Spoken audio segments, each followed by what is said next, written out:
Kalau kalian berencana beli mobil listrik tahun ini, mending saran kami tahan dulu uang kalian. Karena tahun depan Honda akan menjual mobil ini, HR-V listrik atau Honda eN1.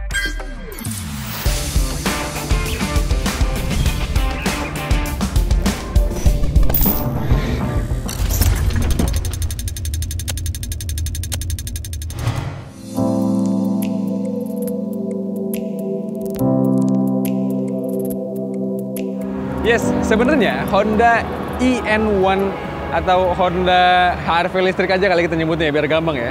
Udah pernah kami kencan dengan mobil ini tuh di Tokyo Mobility Show kemarin. Tepatnya kolega saya dari Detik Auto mencoba mobil ini, tapi dengan versi yang namanya eNY1, Honda eNY1 gitu ya. Yang namanya memang rumit. Tapi sebenarnya mereka itu satu platform teman-teman. Walaupun speknya agak beda-beda dikit gitu ya, tapi mereka satu platform, satu jenis, dan keduanya sama-sama ambil basis dari Honda HR-V. Dan kalau kita ngomongin soal harganya, ketersediaannya, pasti sampai saat ini di Gias 2024 ini belum diketahui berapa, karena Honda mengklaim akan memasukkan mobil ini di tahun depan, di tahun 2025. Jadi layak banget kita tunggu.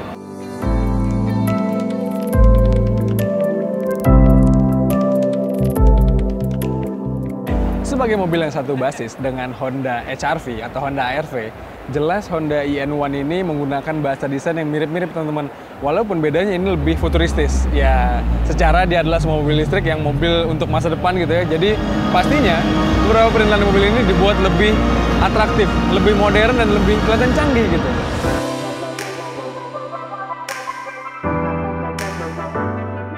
Secara umum, tampang mobil ini memang tampil atraktif dengan tidak banyak sentuhan yang terlalu futuristis. Paling lampu-lampuan mobil ini aja nih yang dibuat beda dengan HR-V. Lalu grillnya pun jadi polos, hanya ada port pengecasan. Maklum, ini mobil listrik ya.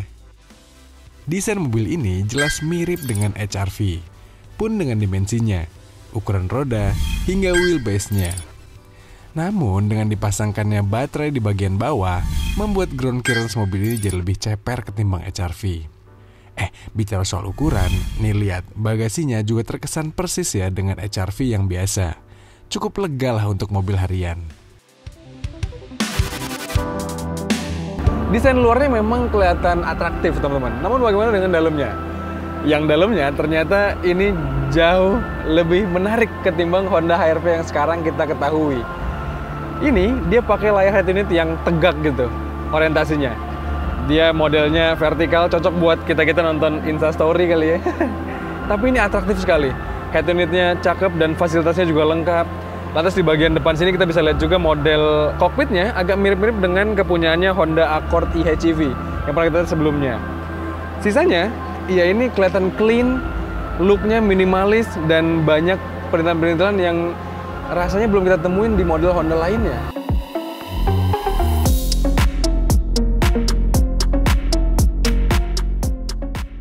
Soal dapur pacunya, Honda eN1 ini dibekali motor listrik berdaya 204 PS dan torsinya tembus 310 Nm. Motor listrik itu dibantu dengan baterai berdaya 68,8 kWh yang bisa menempuh 500 km dalam satu kali pengecasan penuh. Ngecasnya juga nggak pakai lama. Dengan AC charging dari 0 ke 80% butuh 6 jam. Sedangkan dengan DC charging bisa sampai 50 menit aja. Selain dari ukuran bagasinya yang terasa mirip-mirip dengan Honda HR-V, ruang kabinnya pun terasa sama teman-teman. Leganya sama, dan menariknya walaupun ini sebagai mobil listrik yang dikonversi gitu ya dari platform mobil bensin menjadi mobil listrik, tapi lantainya nggak serta-merta langsung naik gitu dan ngebuat posisi berkendara kita atau posisi duduk di penumpang sini menjadi tidak nyaman. Enggak, karena ini posisi duduknya masih nyaman, rasanya lega dan fasilitasnya juga lengkap. Jadi ya untuk dipakai bareng keluarga, untuk dipakai bareng pasangan atau bareng teman-teman di rute perkotaan ataupun rute luar kota, harusnya mobil ini menjanjikan.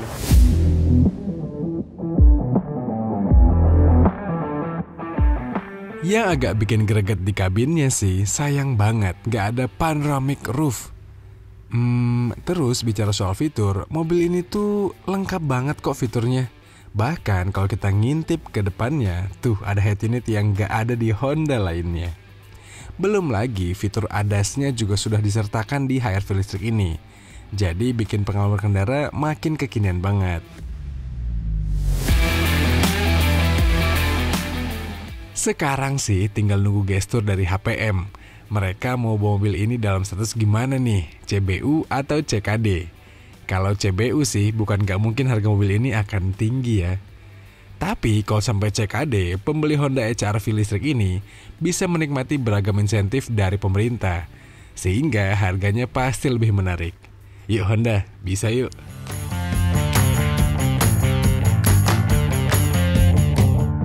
Jelas Honda HR-V listrik ini menarik untuk disimak dan dinantikan kehadirannya. Karena di tengah ramainya kendaraan listrik asal Cina, mobil ini tiba-tiba hadir dan mencuri perhatian kita dengan spek yang ditawarkan dan juga dengan pelayanan atau jaringan after sales yang sudah jelas di Indonesia. Menurut kalian mobil ini layak dipertimbangkan. Menurut kalian gimana? Apakah kalian sabar menunggu mobil ini dan akan tertarik untuk membelinya? Coba kalian sampaikan di komentar di video kali ini. Dan seperti biasa, jangan lupa untuk baca ulasan film lengkapnya di kanal Detik.auto dan juga tonton film dari kami di kanal 20 Detik dan juga kanal Detik.auto. Jangan lupa untuk kalian subscribe juga. Kalau itu teman-teman, sekian aja. Saya pamit. Stay safe dan bye-bye.